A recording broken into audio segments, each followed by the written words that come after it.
حضرت یونس علیہ السلام اللہ تعالیٰ کے برگزیدہ نبی تھے۔ اللہ نے انہیں عراق کے مشہور شہر نینوا کی طرف بھیجا۔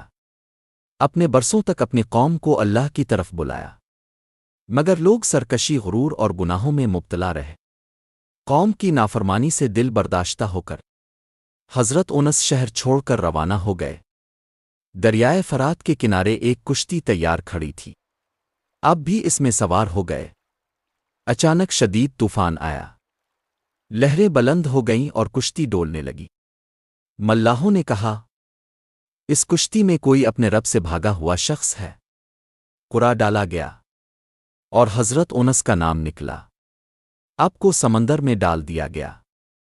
اللہ کے حکم سے ایک بڑی مچھلی نے حضرت یونس کو نگل لیا۔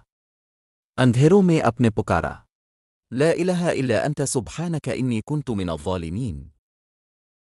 اللہ نے اب کی دعا قبول فرمائی اور نجات عطا کی۔